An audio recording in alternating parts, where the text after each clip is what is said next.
Fire District.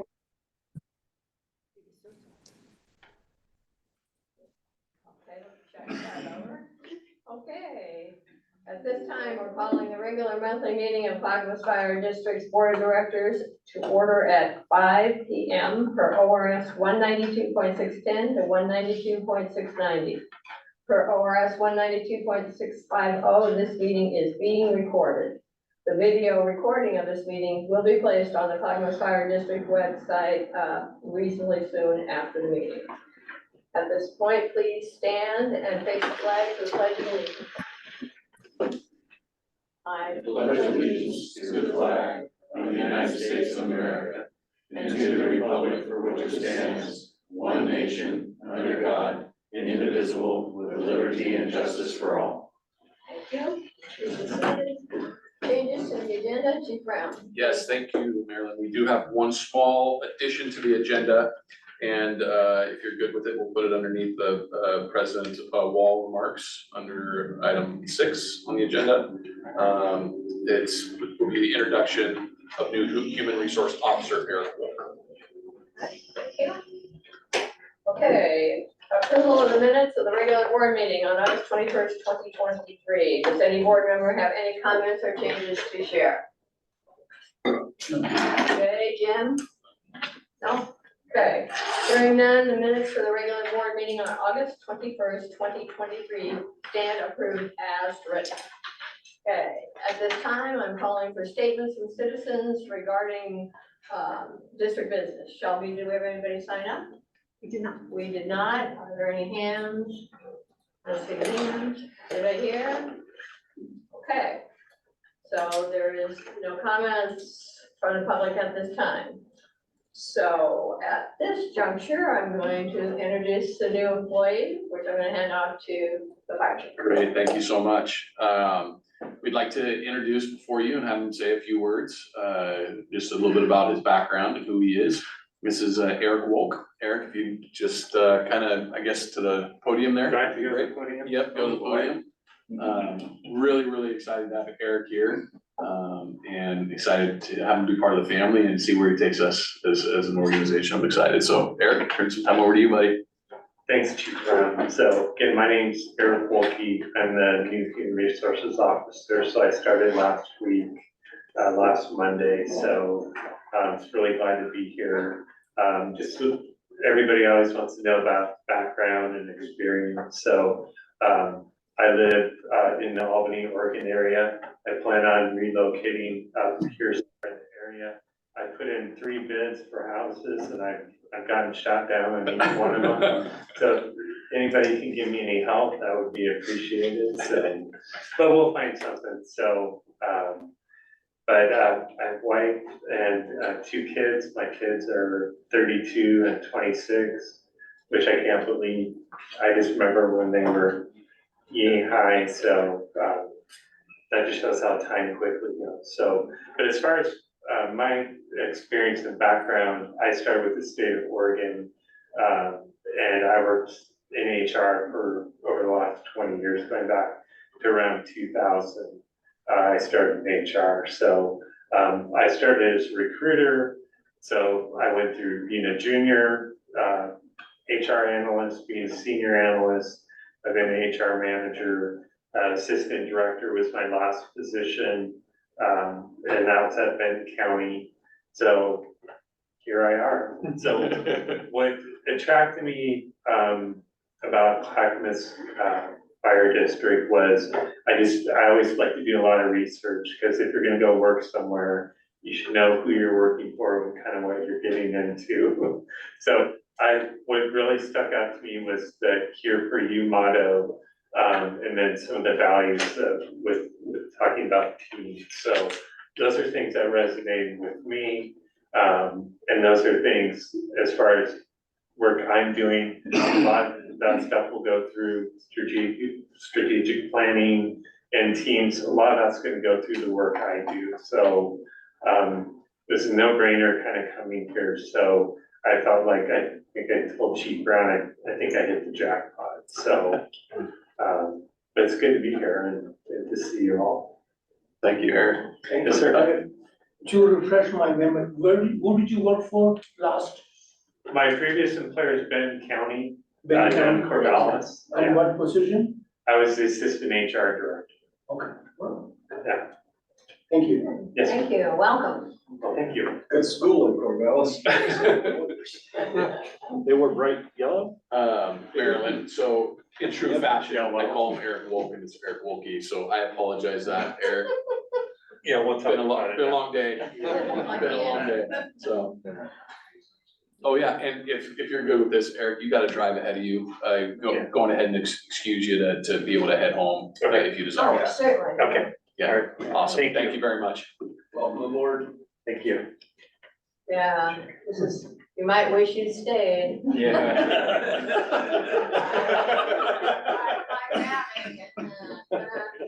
Okay, so, the agenda says I'm going to give a few remarks about my historic president, but before we do that, we need to have a round of applause for the birthday boy today.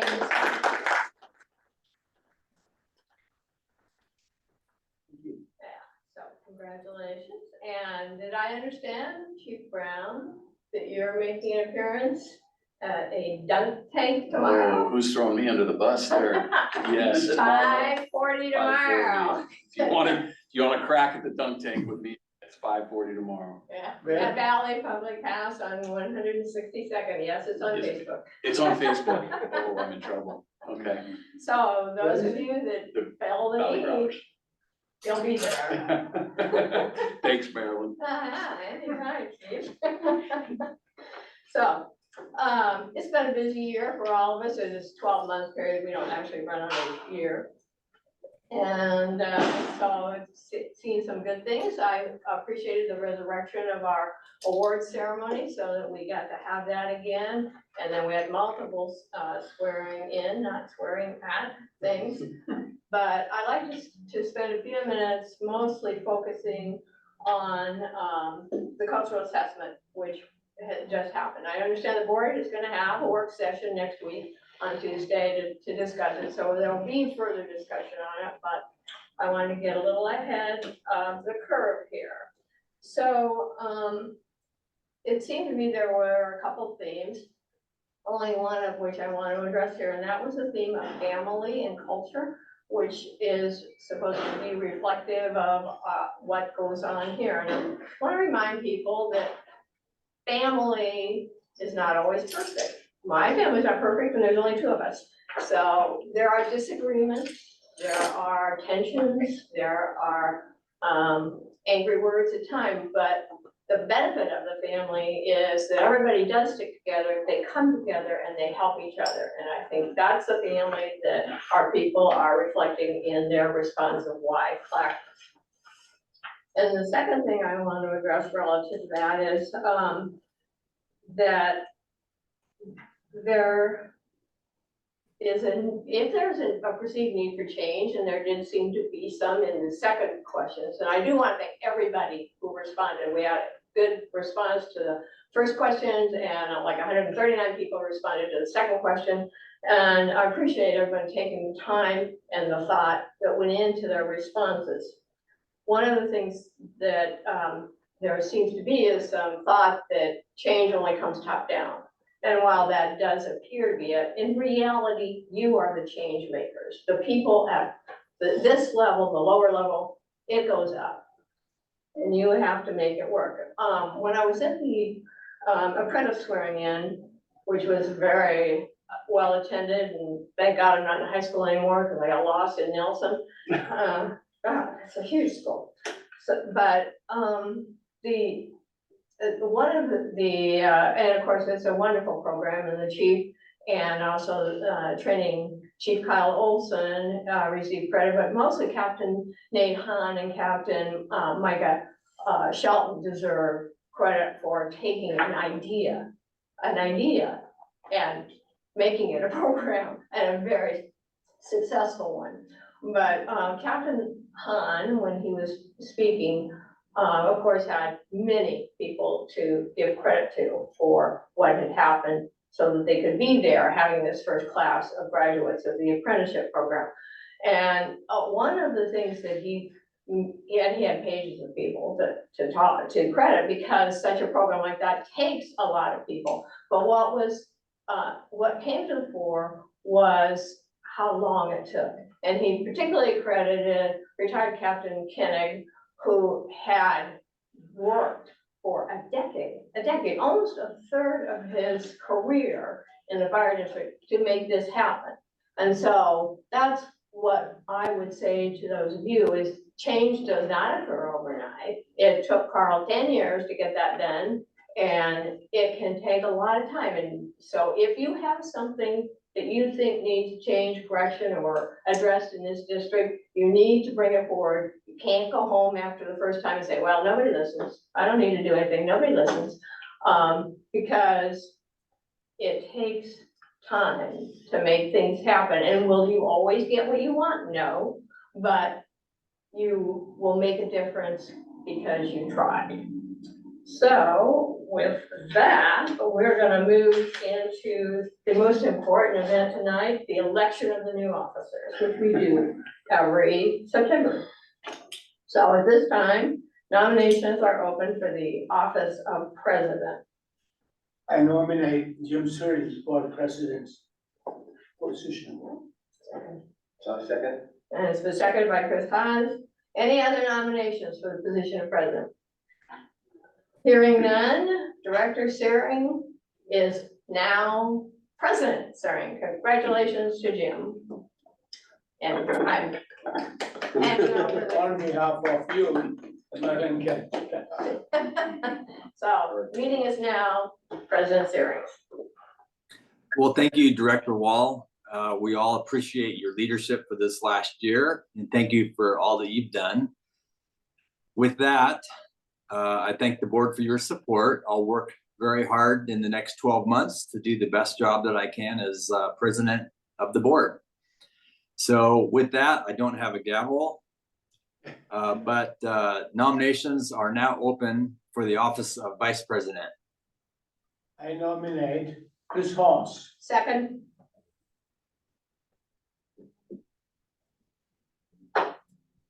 Jim, Oh, okay, I didn't hear that. Did we get a, yeah, I second. Marilyn seconded. oh, okay. So since do we have any other nominations for the office of vice president? Since we have no other nominations, by consent, Director Hawes is elected to the position of vice president. Congratulations, Chris. Thank you. And with that, myself being remote tonight, I would like to hand new Vice President Chris Hawes the gavel to run the meeting. It'll be a little more efficient. So if you're willing to do that, Chris, I now hand it over to you. Thank you. Happy to. Thanks everyone for your trust in me and throwing me under the bus one more time. I will now open nominations for the office of Secretary Treasurer. I nominate Jay Cross. Second, We have a motion and a second. Are there any other nominations? Hearing none, by consent, Director Cross is elected to the position of Secretary Treasurer. Congratulations, Jay.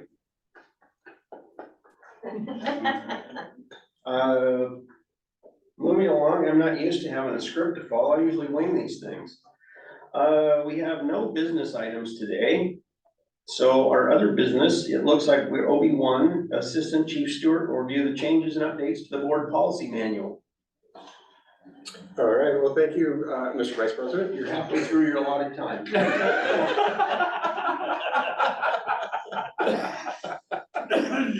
Well played.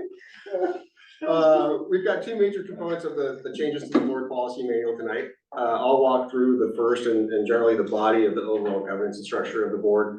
And then I'll ask Mark Whitaker to jump in and review the changes that are being recommended for the financial policy section of the packet. I encourage everyone to follow along and happy to answer any questions as we go. Certainly as we walk through this. So I'm going to give you the page number of the packet as we walk through this. So on packet page 9 is the cover. of the board policy manual. And on that, we have a couple of changes. We have a logo change, and you'll see that again later. That's been updated. It's got the river on both sides. And additionally, we are striking the number 1 following Clackamas Fire District throughout the document. I won't reference that again, but it's been made throughout the document. And then just an update on the revision year on that first page, or the cover page.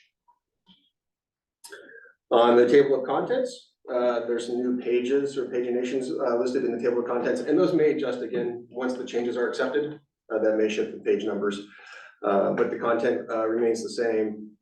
With going down to the resources again, Mark Whittle will be addressing those as we go through this policy manual. The next page starts the preamble. That's page 11 in your packet. Looking down, you have the big section with the timetable.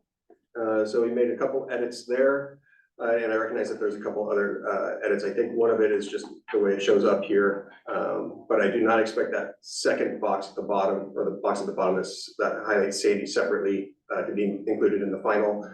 So the big box with the list of Beaver Creek through Sandy Fire would read from 1991 through 2023, and then as you see it in the packet.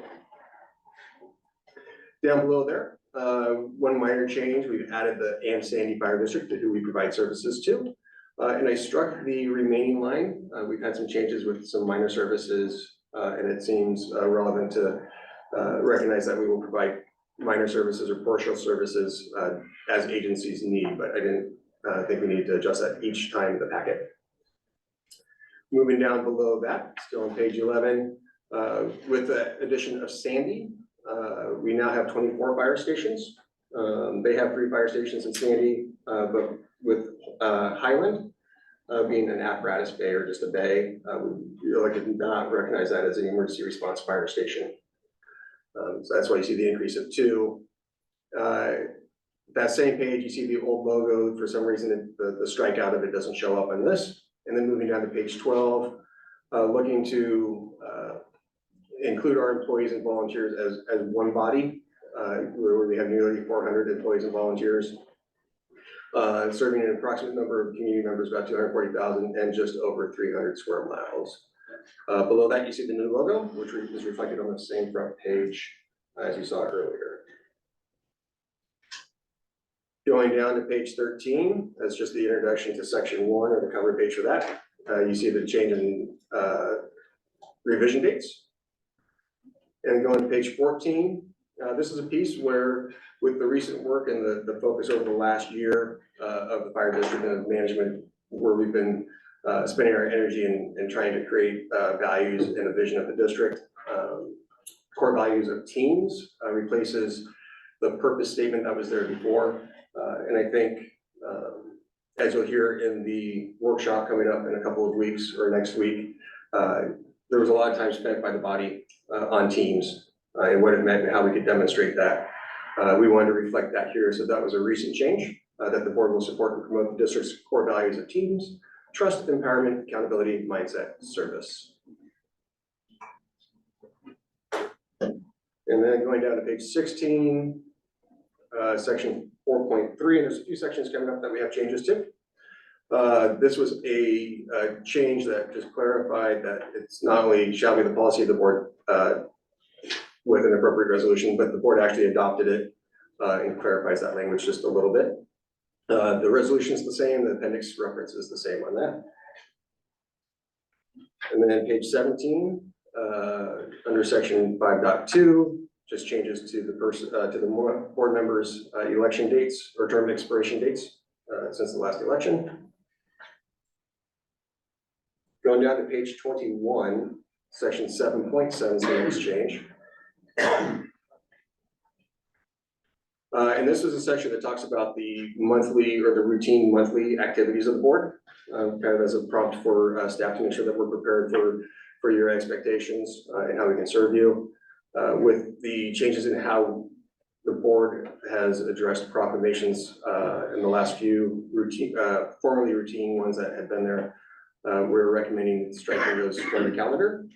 Certainly we can add those back in on an as wanted basis. Going down to the top of the next page, but the same section, you see, we're recommending a change of the board approval of the budget officer for the next fiscal year. It's the intent of your administration to bring back the request to appoint the CFO as the budget officer rather than a named individual. So that would be something that would be considered after you adopt this either in October or November, should you choose to make that change. And then looking at page 28. Sorry, I'm scrolling here, take just a second. Section 10.2. So this was just a little bit of clarification on how draft meeting minutes are constructed and kept to reflect current practices. And that's the same kind of continuation in 10.3. So that's the keeping of things. And then section 10.4, as I was reading back through that and looking at the state Secretary of State's manual on public records, there was a couple of changes that I wanted to make. So individuals have the right to receive copies, not just inspect things. So I want to make sure that was there. And then to clarify that individuals may be able to submit requests electronically or by hard copy. And I think that encompasses how we do things rather than enumerating each individual one. And that ORS 192.420 had been changed and has very little impact on what's stated. So I just struck that as well. So, Brian, Yes, ma'am. when you say the public has the right to inspect or receive, that's an alternative. Don't they have the right to inspect and receive? They would have their, yes. So, I mean, the way you phrased it is Yep. a possibility that it could be read. You can inspect them or you Or can have a receive them. copy, but you can't have both. Yeah, so would and/or, I think that'd be. certainly.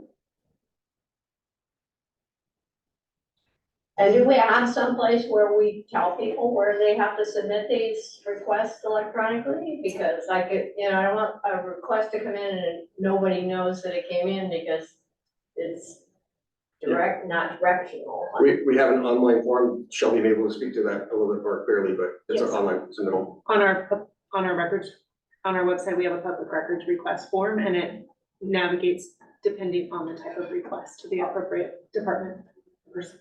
Thank you. Thank you. Certainly. Going down to page 29. That first set of bullets just had some spacing and at the end of the second to last, just the word "and" inserted. So just a couple formatting updates, and that'd be the same on page 30. And I think this one, well, you may see the bracket on the side for it. It's just may be adjusted during the final review of it. Then going down to page 35, you see the prior service map, which is being removed.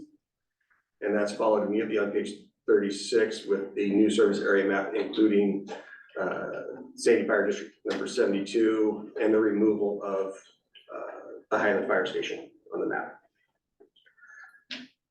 Moving down past that, page 38, there's a little space at the bottom with some more line edits or spacing edits.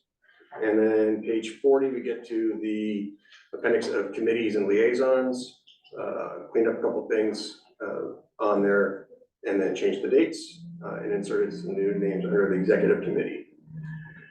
Those would be the comments and changes or suggested changes that staff has for the first portion or section 1 of the policy manual.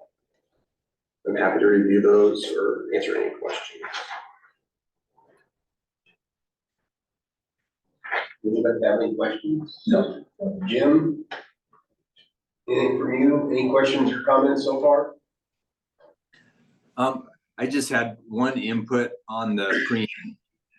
I thought we changed it last year, but I can just email you what that is, Brian. It's just one of the names of one of the fire departments. Okay. I'll just, Jay, did you have anything? I hope they're good. Did you bring enough for everyone?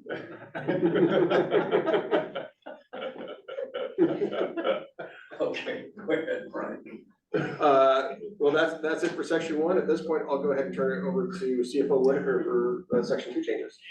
Okay, thank you. So, good evening, everybody. So section two is a collection of finance procedures and policies. I apologize in advance for the volume of the changes, particularly in the purchasing policy. The track changes and the red lines get a little hectic to follow. So before I dig into some of the substantial changes, just kind of want to talk about the philosophy of why we're changing it. So the initial intent in revisiting the purchasing policy was to make it a little more user-friendly and easier for our employees to follow and reference. The prior purchasing policy, in addition to the purchasing policy itself, had a roughly 100-page appendix based on 2012 model rules for public procurement. And so those were, one, they were outdated. Two, it was a very lengthy document that not everybody was able to access and understand. So we wanted to try to simplify the purchasing policy so that folks would be able to reference it more easily, and at least for the more complex procurements, basically know that that's when they need to reach out to finance and get assistance rather than trying to navigate that large appendix and the model rules themselves. The other key change then was to kind of update the policy to match current ORS and current model rules, which would increase some of the thresholds for procurement, and then also to update our own internal approval levels for budget authority at who could approve what amounts of purchases. To dive in quickly, the first is the accounting policies and procedures manual, starting on page 42 of the packet. And I went ahead and got rid of the table of contents there, just because it's a pretty short document as it is.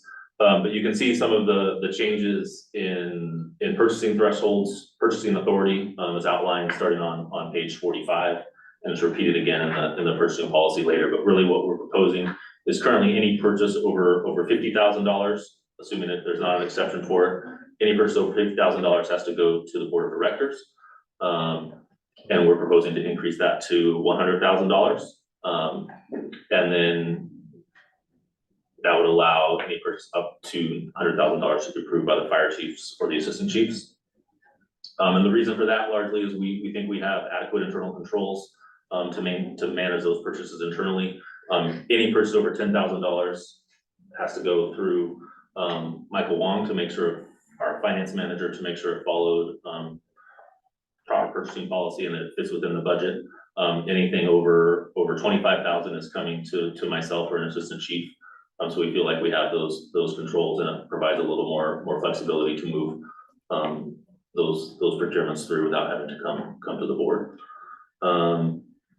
And then then division chiefs is currently 55,000 and bump it up to 25,000. So across the board bumps up the purchasing authority to reflect our internal controls, and also just the inflation and the larger size of our budget. We have more of those purchases going through than the last time we updated the policy. So those changes get updated. One small change, yeah. Do you know what other districts have, like Taunton and Portland and? Yeah, so Tualatin is also $100,000 for the board. I don't know Portland enough. Portland to go to city council, I think is even higher than that. So I think we'd be in line with a lot of other special districts and cities and counties for that. And yeah, this is surely set by the board. This is not managed by state law. It's whatever comfort level the board has with approvals. One small change just to point out, because it came up in the annual audit, was on packet page 48. We just had a change in how checks are deposited and secured for deposit, which was something the auditor pointed out. So I did want to point out that we have adopted that change. And now we have a separate person, the front office administrative technician, receive the checks and record them, and a separate person, our accounts payable person, deposit them. Yes. That page 46, everywhere we have increased from 50 to 100, there you have reduced from 15 to 10. Why? There are those three, the finance manager, battalion chief.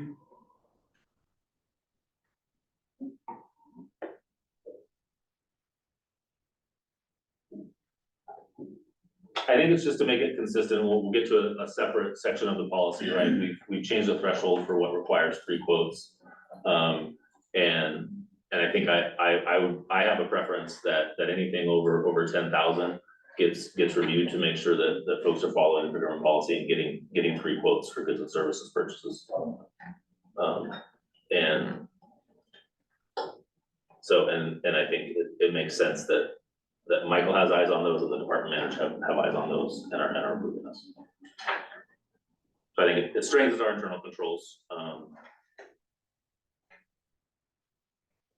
Even though it seems like a step kind of lower. So there weren't a lot of other major changes to any of the cash management policy. Didn't change a lot except to, you know, some changes and reducing the number 1 on Clackamas Fire District. Similarly, the next section on the management policy, once again, I got rid of the table of contents because I didn't think a 6-page document needed the table of contents, but otherwise no major changes to the debt management policy. And then we get into the purchasing policy, and what we've done with the purchasing policy is, like I said, get rid of the appendix, adopt ourselves back into the model rules, except for a list of exceptions that were previously approved by the local contract review board, and change the threshold. So we already talked about the purchasing authority. The other change in thresholds we have is currently we require 3 written quotes for any goods and services purchases above $5,000. We raised that threshold to 10,000. So only those goods and services purchases that are $10,000 or more require 3 quotes. That's consistent with current ORS and the current model rules. And we try to streamline the policy and make it clear that when in doubt, we go back to the model rules and ORS rather than back to the 100-page appendix that we used to. There are some formatting issues that we still need to work on before we get the final policy to the final policy proposal to you guys in October. So we'll work on those and catch that. There's some headers and page numbers that need fixing, but I think that's largely the overview of the policy changes that we recommend. Any other questions? I do. Go ahead. So we are essentially doing the same thing. We're incorporating all those model rules, which are hundreds of pages, into our policy. So they're still there, but by incorporating the model rules instead of setting them out in our policy, every time the state runs around and changes those rules, it changes our policies without us perhaps even knowing. So how are you setting it up to make sure that we are current with understanding what the model rules are at the state level, since they most likely aren't going to consult us? They won't consult us, but every year, well, not every year, but when there is a change, the Attorney General will send out an update of changes and amendments to the model rules, so we'll be able to track those and make sure that they still meet with our intent and our policy. But what we found is that essentially we weren't able to maintain and manage and update our own appendix, right? That's why we were still relying on a 2012 version. And so we think this will streamline and allow us to refer to those more frequently. But I think that between the finance manager and I will be able to monitor those rules and see if there are changes or exceptions that we need to make.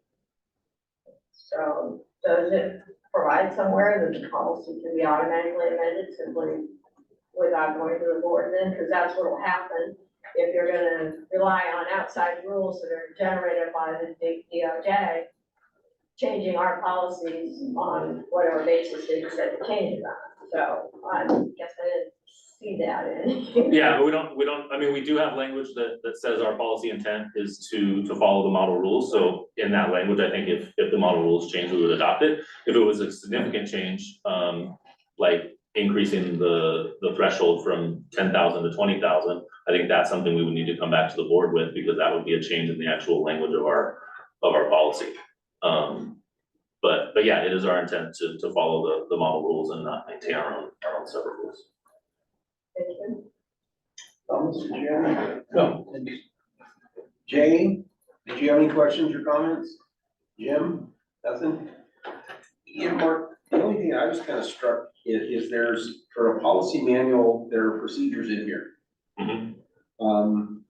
Pretty specific. I mean, it tells how your people are gonna take care of a check, which I just found kind of interesting to find the policy manual, you know? I mean, policy says you would have good, sound financial practices.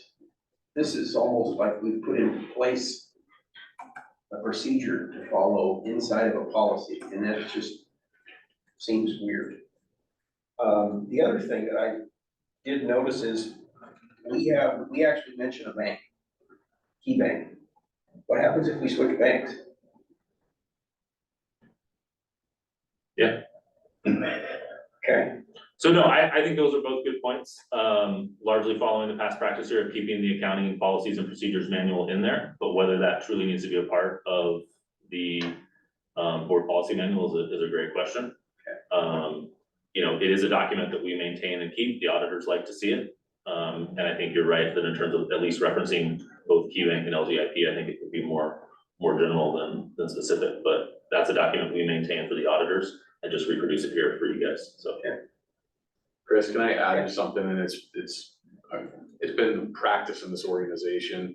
And I don't know the exact date or time when it's been since I started here, but there was a merge between SOP and procedures into one document. And so that's why you see what you have. Our policies have policies and procedures merged into one versus having SOPs, procedures, FRPs, CPSs, right? So it was a decision, and it might have been Chief Kirchhoff, right? Marilyn, you might be able to know that, or Jim will know that.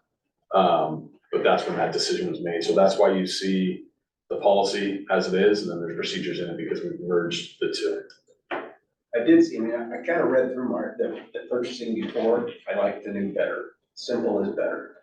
And the old way was a little tough to follow all the way through on short notice.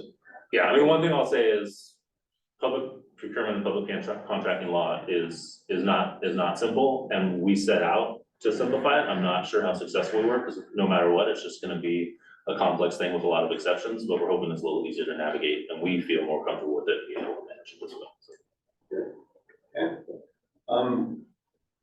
Do we need to vote on this, or this is That's our, the first. This is the first First year. reading, we can't do it. so we don't need to do That's why it anything, says just, OB, not yeah, B. okay.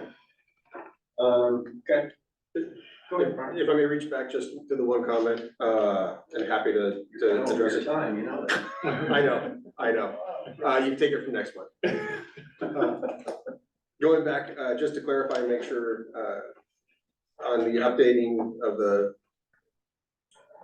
the access to records, the ORS, and I think from the customer service side, we would be inclined to do and/or, but the ORS is clear that they have a copy, a right to a copy of the public record, if it's of a nature of permitting copying or a reasonable opportunity to inspect or copy the public record. So I think and/or works for us in our service mindset, but that's what yeah, perfect. Thank you.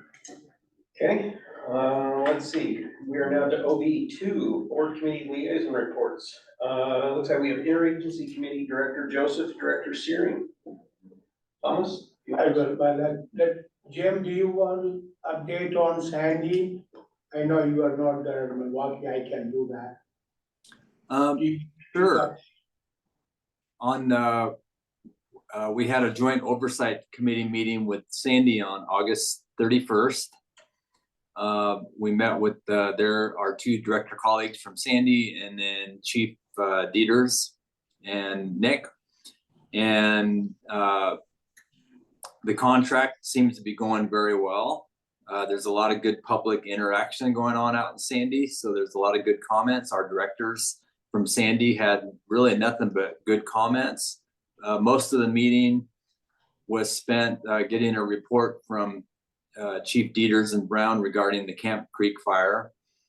We were asked a question from one of the directors, what did we do different this time than in 2020? And I said, that's an easy answer, everything. The crews, the staff, our chiefs group, everyone is doing exceptional work out there. And we asked Chief Brown to please pass that on to all of the crews and our staff. So unless you have anything to add, Thomas? Yes, That's what I'm going to refer to Chief Dieters, a little bit more details, and I have Meeting it later. detail. Could you update us more on, I will come back to you about Milwaukee. Oh, you want me to add a little more to Yeah. the inner? Sure. We covered a few things about the what's going on in Sandy right now. One of the things at their board meeting, I ran past them what board reports that I was gonna do, staff reports, 2 staff reports. One is to give them credit for the turnouts that the employees have, since they're our employees now. And if the contract were to end, they would have the first right of refusal to go back, but if they chose to stay, we need to purchase that equipment anyway, so we're gonna credit them towards the transition costs that we've accumulated so far. We'll credit them, and then, Bill in Fleet also identified some stuff, and I say this every time, but Sandy's been in business since 1912, and they've saved everything in their basement. They still have it. So there's some surplus stuff that needs to go, but Bill has identified about $5,900 worth of stuff that he could use to service our equipment. And there's some, tools that aren't available anymore, and there's some equipment that's not available anymore, but our rigs still use it. So I presented that to the interagency, and those 2 board members felt like it was something that we could take to the board. So I'll be taking that this week to their board, and I did provide staff reports for them, but it'd be credit towards the transition costs so far. So the obsolete equipment and tools and stuff they have, we still have things that we would use them for? Yeah, well, they have their Or own. they're Sandy stuff, and so why should we buy stuff in Sandy because it's their problem? Yeah, no, it's not obsolete, but it's from when they've serviced their own rigs, and some of the testing equipment and some of the things that they bought as an independent are still used today, and Bill feels like those would be useful for our entire fleet, including the Sandys, but also the rigs that he services for other areas. Most of it is equipment, like testing equipment, things like that. And there's some parts that, yes, are obsolete and hard to get, but we do have those rigs running around. Thank you. Okay. Thank you, Steve. Chief Brown and I attended Milwaukee IGA. One of the main topic they had was they are moving their city offices from the building to the new building they brought. On October 6th, we'll have a ribbon cutting ceremony and moving to the new office, and they invited everybody, they're welcome to come join and participate in the celebration. That's going to be on October 6th. Chief, any other updates? No, I think that was the big thing that came out of that was the moving into City Hall, and they would be more than happy, anybody that would love to attend, please come. That's what. They have been working very hard on the movement, so they don't really have a lot of other things to talk about. Yeah. Thank you, Chris. Okay. Did any other board members have any informational reports or liaison reports? Yeah, Chris.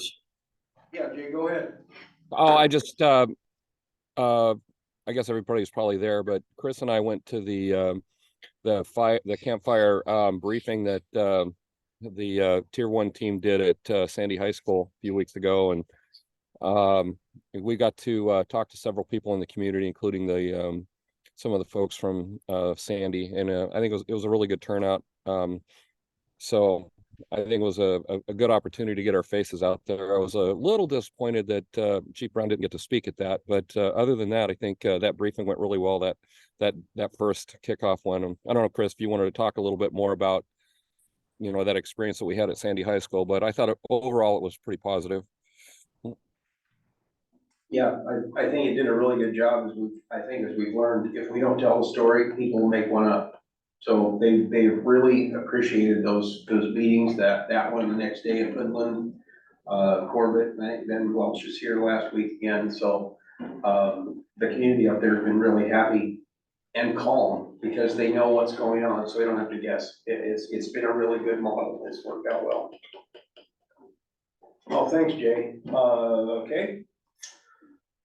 Let's see, we are now division reports.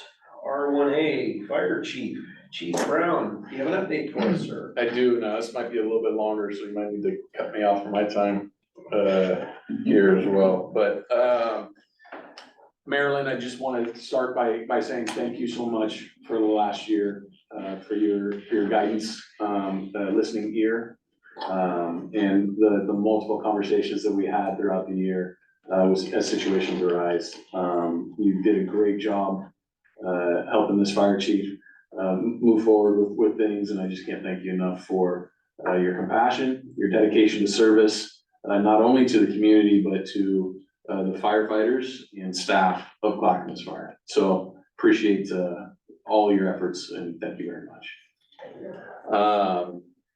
I also appreciated what you said about the culture ethos survey and the ethos workshop. And just to echo, we are going to be walking through the results of that survey in a work session on Tuesday, to reiterate what you said.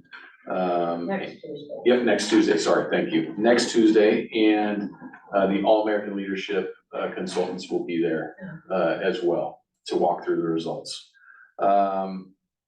Just on the heels of that, just to dive just a little bit deeper, 277 people filled out that survey, which was amazing. And out of that 277, as Marilyn said, 250 for the first question, I believe, and then 139 for the second question. And so just really appreciate the input from our people. And everything isn't rainbows and unicorns, but appreciate everybody's having everybody be able to speak how they feel or write how they feel is crucial for us as we move forward as an organization. And so I appreciate the collaboration from the bargaining unit with that and the local. And in the workshop itself, which was 100% voluntary, we had 66 people that came and participated in that, and a good cross-section of the organization. And so we have some really, really cool things on top of the results that we're going to be bringing forward, as Chief Stewart alluded to a little bit, mostly focused around the purpose statement of the organization. But just the work that was put in from everybody that showed up there was pretty awesome to watch. So, okay, on to some other things. 15 firefighters started the first levy academy. Really, really excited about that. Amazing group of individuals, and it's just truly awesome to see the work of everybody starting to come to fruition with the onboarding of these 15 firefighters. We talked last board meeting about the Blue Jay fire, which was in August 8/14, and 10 days later we had the Camp Creek fire. And we've been engaged in that incident since August 24th, when lightning struck and that fire started. Crew 30 is still on the incident. The Type 1 incident management team that is currently on incident is demobbing and turning it back over to local control, to the Forest Service. We've had resources continue to be ordered up to assist in that, that I'm sure Chief Mueller will dive into. But the staff and the personnel that were assigned to the fire, the engagement with the community, the incident management team, the internal incident management team that was IC'd from Chief Mulek and Chief Stewart, just super impressed with our people, and really the step up in involvement that our social media had to be with Tracy Isaac and Brentwood Reed was phenomenal. I could have been prouder. A lot of the fears that were in the community, we were able to target and hit through multiple different avenues. A couple of interesting facts that I just want to show you is over the last 12 months, we've had 3,000 people just on the Facebook platform alone, like that platform specifically. So that doesn't talk about all of our social media platforms, but that's 3,000 people that are getting our feeds and information from us. And if you look at the regional fire departments, well, that's the most out of any region, between 12th Valley, Portland, really any fire department that I've seen in the state as far as people following our platforms. So that speaks to the quality of work that they are doing. Lieutenant Mike Gasperson, he got promoted. He's lieutenant at Station 1 currently. And last but not least, this is just something that I want to point out. When I first came into this organization, our turnout times and our response times varied anywhere from 2 minutes to 3 minutes and 50 seconds, depending on which station that you were at. And that's from dispatch to getting into regular responding. That's when I first came into the organization. Currently, Engine 303 had response, from dispatch to getting the apparatus and responding was 1 minute and 5 seconds. Wow. 1 minute and 5 seconds. That's Engine 303. With a total response of this last month, 247. But 1 minute and 5 seconds from the time it was dispatched to being in the rig and responding, compared to when I started this organization, and some companies being 3 minutes and 40 seconds. That just shows the mindset and the culture and the dedication to service is the companies, like you were saying, coming from below, setting up their turnouts a certain way, setting up their how they respond to the quickness to get out to the vehicles, understanding why it's important that time matters. When you compare that number to any of our strategic partners, blows it out of the water. It's amazing, 1 minute and 5 seconds compared to the 3 minutes and 40 seconds. The slowest company that we have this last month was 1 minute and 44 seconds. That's the slowest company compared to 3 minutes and 40 seconds. So I just wanted to highlight that out. I think it's something that needs to be celebrated. And it goes into efficiencies that staff are performing as far as dispatching and just everything that's having that kind of response time is pretty amazing. So with that is all that I would like to talk about. Be happy to answer any questions, should there be any. This is a major achievement, but he described about the quick response. How are we letting the community know? I know you talked about the board meeting. What are we doing to let the community at large know about it? Yeah, we got some interesting concepts that we're really looking into, as far as so much of the focus in the fire services have been on negative outcomes. Right, we talk about dollar loss versus dollar saved. We talk about talk about the negative outcomes versus the positive outcomes. So this is kind of a focus from us administratively, is to highlight dollar saved, turnout times, why time matters, and quantified into an annual report that you should see tied into that year one levy report that's part of the strategic plan, which we will talk about on Tuesday as well. But that is how we're planning on doing it, Thomas, is trying to get all of these little metrics that really starts to focus on versus negative outcomes, focusing on the positive outcomes, such as that. So we have not done anything with it yet. We have been tracking this data, but now it's really getting to that point where. Are you trying to have a designated group responsible for dissemination of this information? Because that's also part of the levy. Correct. That's kind of information about the levy, what we are doing. We got the levy passed, and I want to make sure that we are communicating because of the levy. We are doing this, we are 55 citations now. And these are all part of the public relations campaign. Love that. And I hope you have a specifically targeted people, so that not everybody expect everybody to doing it. Would you like to speak to that, Steve, at all? So, when you're talking about specific, that will be the PIOs and the Yes. informations and all that, yeah.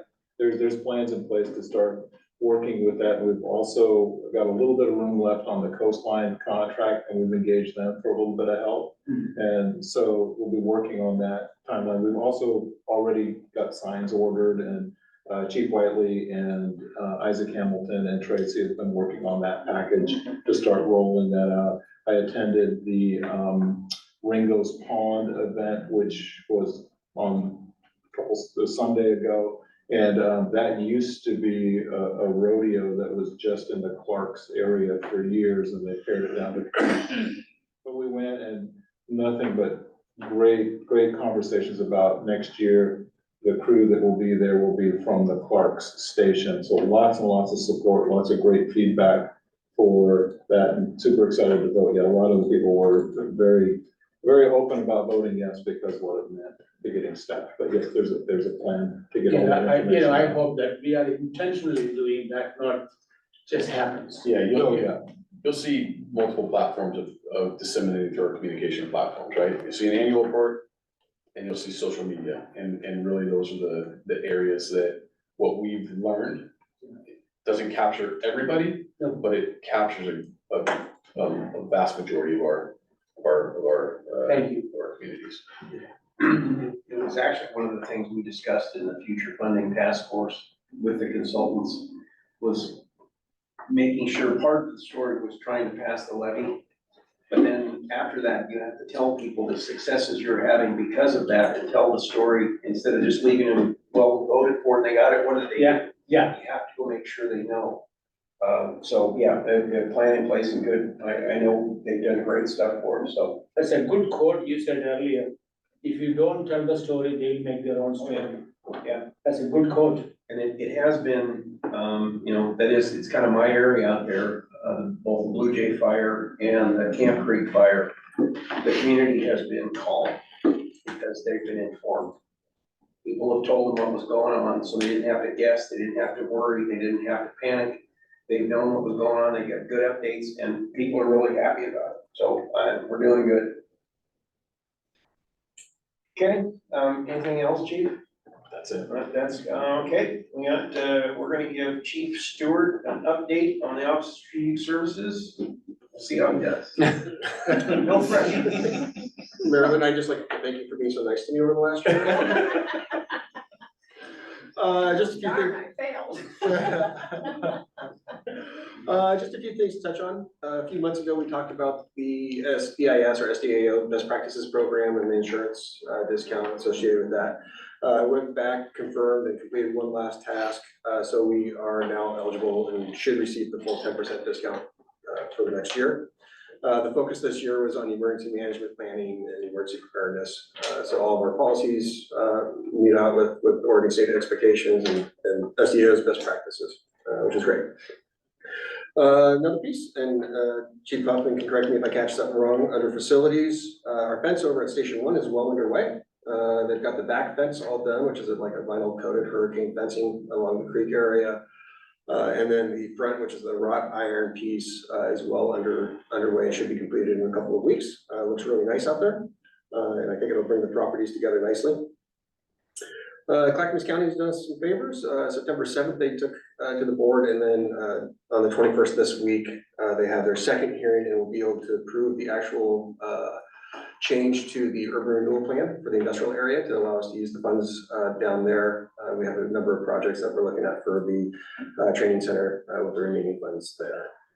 Lastly, Chief Huffman submitted a SDIS grant through the for the safety and security program. We're going to look to be installing some additional security cameras this year. Should we receive that? One thing to note, probably that came out of this year's legislative piece is House Bill 2522, which opens up ORS 478 for review and recommendations. ORS 478 is the Rural Fire Protection District rule, ORS.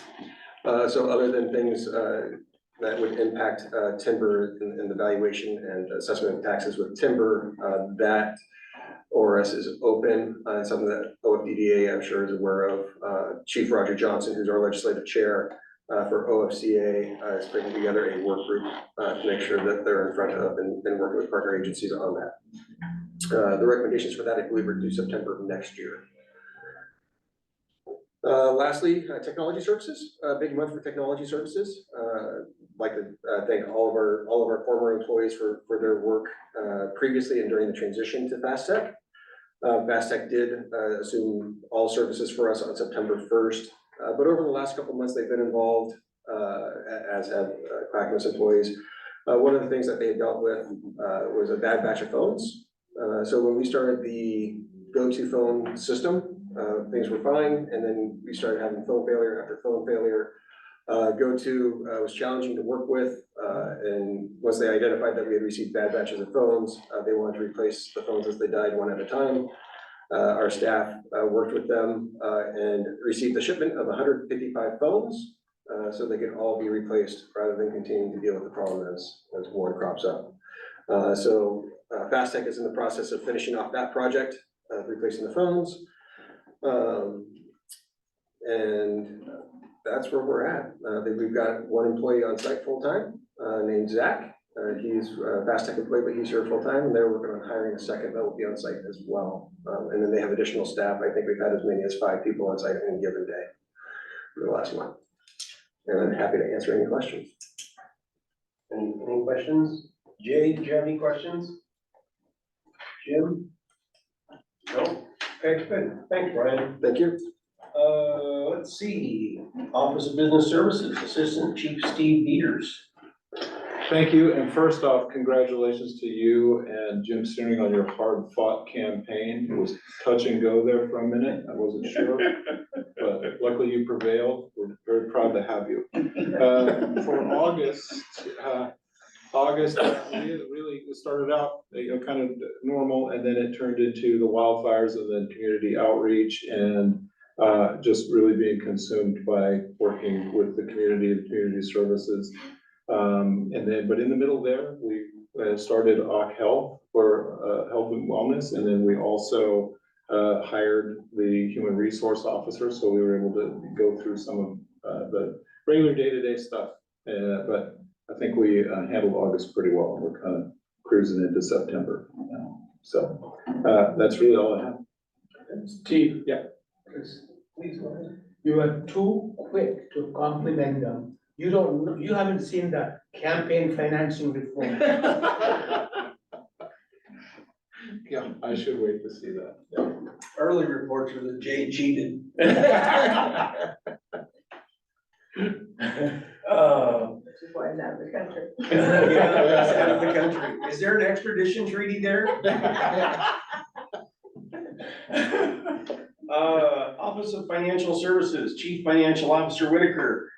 Okay, so I'll keep it brief. There's the finance report is on page 192 of the packet. And I'll point out that there is an error in that report. So for reasons I haven't fully discovered yet, the fiscal years did not update. So trust with me when I tell you that the last column there is fiscal year 23-24.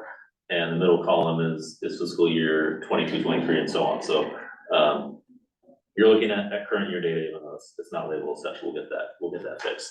But essentially this early in the year, there's not much to update you on. Everything is trending well. The big dates are coming up in October when the county will certify the assessed valuation. And then of course in November when we start to receive property tax revenues.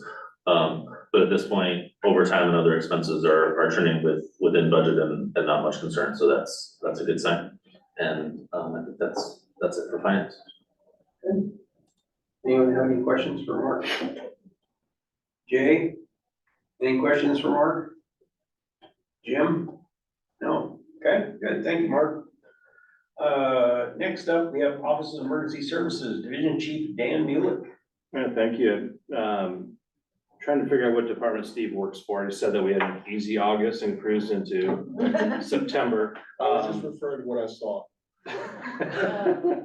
So, I appreciate it. I know Chief Brown, started in just a couple things with the Camp Creek fire. We've had, you look at the board report with the number of calls that we've had. entry-level academies, graduating the apprentices, significant calls. The contractor service with Sandy, and we've been super, super busy. I know I wasn't present for the last board meeting, but a couple threats that we had, and you guys touched on it with the Blue Jay fire, and then 10 days later, we have the Camp Creek fire starts, and it's been on everybody's mind for a long, long time about the Bull Run and the threat of fire in that area. And we've had just absolutely ridiculous weather lately, and we've had some pretty good starts. So we almost had two significant fires side by side there with the Blue Jay and Camp Creek, and that can't go without being noted that we definitely have fire on our side. And not just that, we've had significant fire growth in the last couple of years during our summer months. If you remember a couple of years ago, we had the 117-degree day. We had the Courtney fire that absolutely just progressed past our normal routine fire. In about 30 seconds, it went to a major incident, and we're having the same things happen in the summer months here. So here we are. We had just the other day, last week on Wednesday, we had a 2-alarm fire that started is some potentially just smoldering bark dust that turned into 71 cars burned and a triplex burned and radiant heat exposure to a 2-story apartment unit. And I thought we were gonna burn the block down.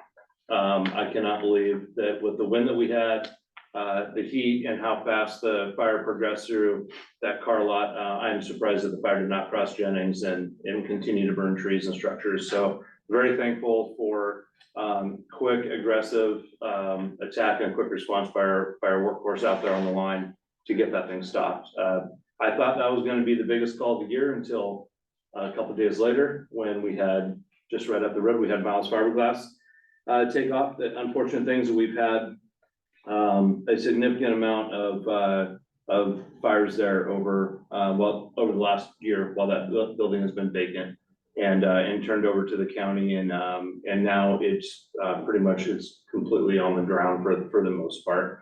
We're lucky that we didn't have anybody injured. 2 major incidents, we had no firefighter injuries. Everybody performed outstanding. We had 3 alarms on the Miles Fiberglass. So that brought in units from Tualatin Valley, significant force from Portland, chief officers, ladder companies, engine companies. Just to kind of give you just a quick rundown on the impact.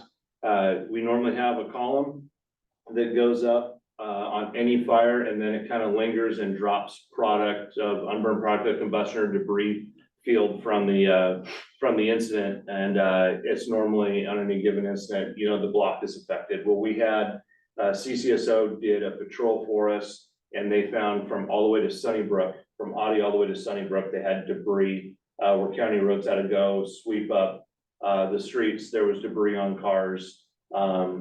So it was a huge plume and dust field that settled down. So it had effects that I think are still going to be ongoing. So that fire started about 3:30 in the morning. 4 o'clock, I got notified that we're at a 3rd alarm, and I called Daniel Nyber from Clackamas County Disaster Management. They quickly upstaffed the EOC, unified command on scene with CCSO and eventually with DEQ. We had disaster management, Oregon Health Authority. Everybody was involved with this, with ORS.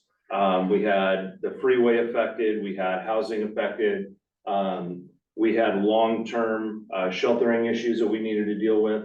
But everybody worked well together. We had meetings all the way up until this morning at 10 o'clock, which we decided was going to be our last meeting. And Clackamas Fire is going to completely hand it over to Clackamas County. So a very extensive incident, and it is still going to be ongoing. They did air monitoring in the area, sample testing. We found out that the sample testing of the products that kind of laid across the houses, the cars, and people's living rooms, for those that had the ventilation system on or windows open, that the results for that probably won't come back until Thursday.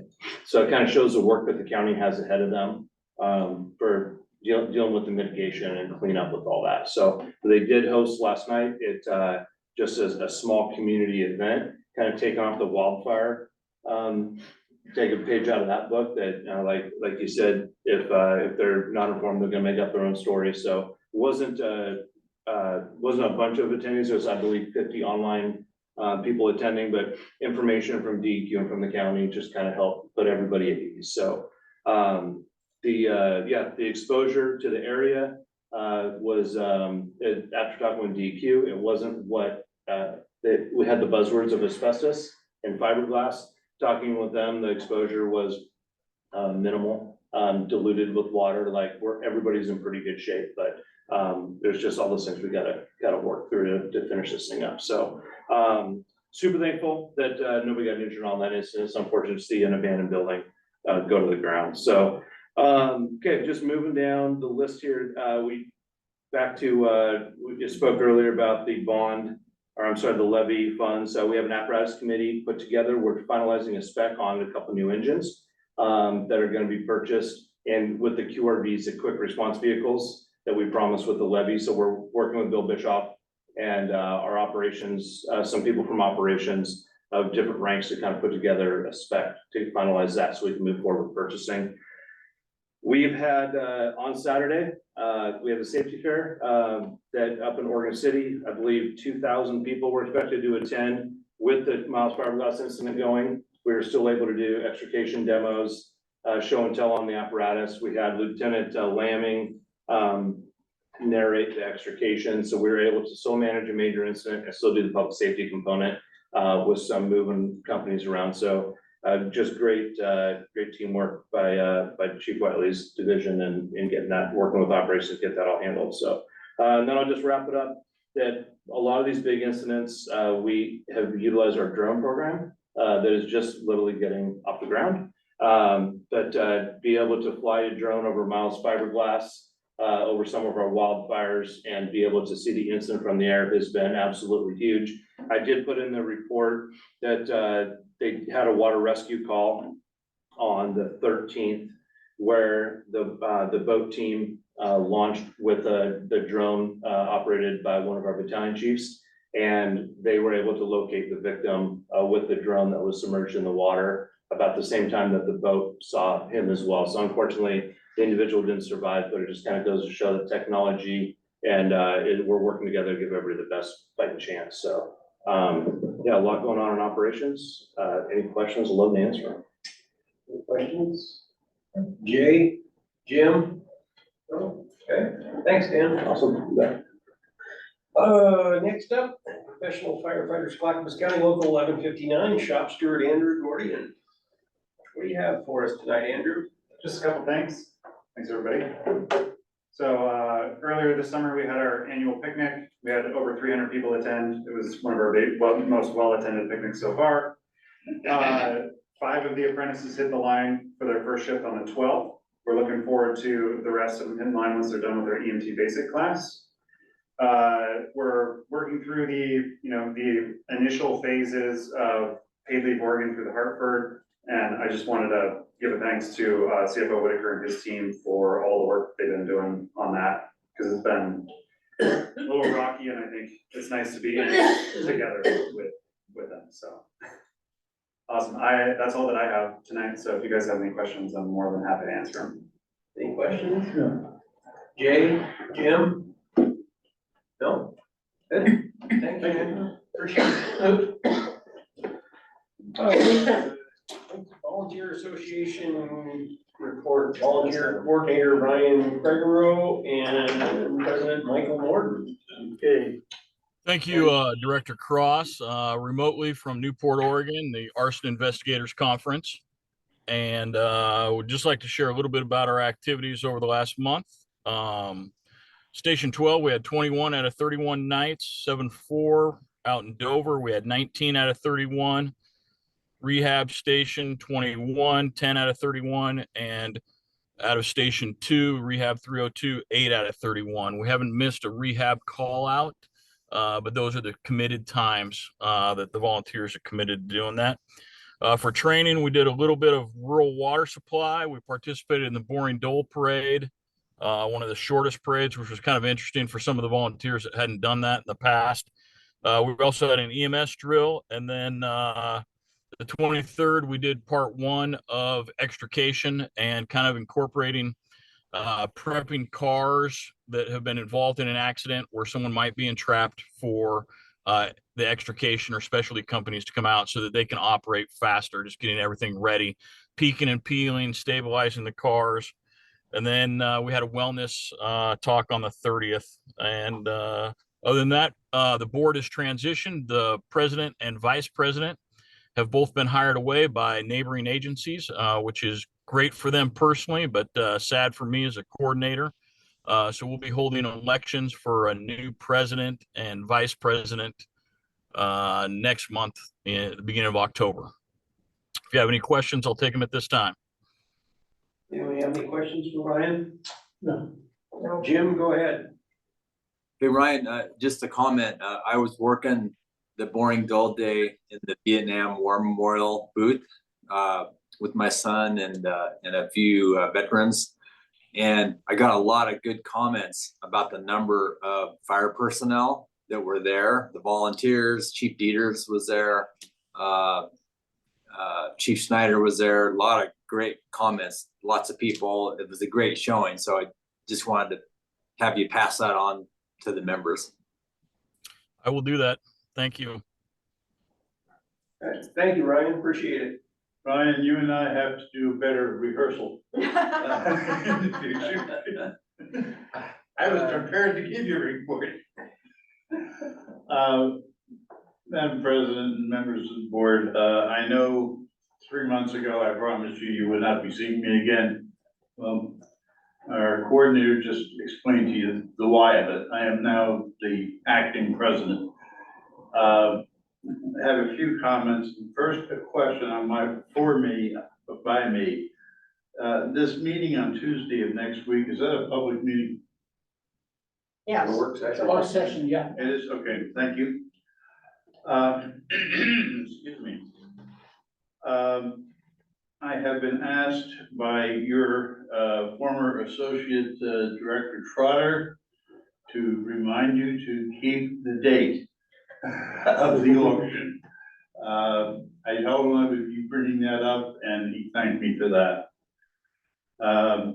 As Ryan said, our president was hired, and our secretary, our vice president and secretary, same person, were also hired. So we're having nominations on the first Monday of next month, and elections the same night. And hopefully we will have a sufficient number of people to fill the positions. In general, I'm just gonna make a statement. As Ryan said, it's difficult to see people leave. But it's good to see the smile on their face when they say, I got hired. And I think we have a darn good program for doing that. I'd like to just switch gears a little bit here. We don't need to call the member of the board and all that to order. I just want to give you a little update on what Emergency Services Foundation has been doing in the last month. The day of the night before the Sandy inauguration, one of their volunteers' houses was severely damaged by fire. His wife was literally in tears because she had nothing to wear at all well, not night clothes, but nothing at all appropriate for the swearing in. We got money, we had $1,000 to them the next morning, the morning of the graduation. She was appropriately attired. A week later, we had another volunteer in Sandy have a house that literally went to below ground because you had to step down to get into it. And Ryan was the investigator on that and was able to distribute $1,100 to that family. And very grateful and going a long way, I think, for the citizens of Sandy to hear that we're doing things like this. And also for the volunteers that came over from Sandy to know that we're taking care of them. That's all I have. If you have any questions, I'll be happy to answer. Any questions for Jerry? No. Jay, Jim, any questions for Jerry? No? Okay, Jerry, thank you, appreciate Thank it. you. I'd just like to point out that that firefighter, who that happened to, is sitting here today and his family. So grateful to have him as part of our family and sorry about the tragedy of your home, losing your home. So, but appreciate you being here tonight. Thank you. In our packet, we have correspondence. I assume everyone saw it. Looks like we got some really nice feedback this month. Always good to see. Did anybody have any informational items they wanted to share at this point? Jim, Jay? No, nothing? Okay, the next board of directors meeting will be on Monday, October 16th at 5 p.m. The meeting will be hybrid with the public invited to attend either by remote video conferencing or in person at Station 59339 Southeast Causey Avenue, Happy Valley, Oregon 97086. With that, I just have to mention, through a quirk of fate, Jay Cross was president of this organization for an entire year and never got to use this gavel. And here on my first night as mere vice president, I'm gonna get to use the gavel. And I would just like the record to reflect neener. The regular board of directors meeting is now adjourned at 6:20. I think that's in your face. I love it. You're muted, Jay. Probably should. Have you heard of complaints from citizens? Where is about the reverse 911 system not working correctly? Hey, Chris.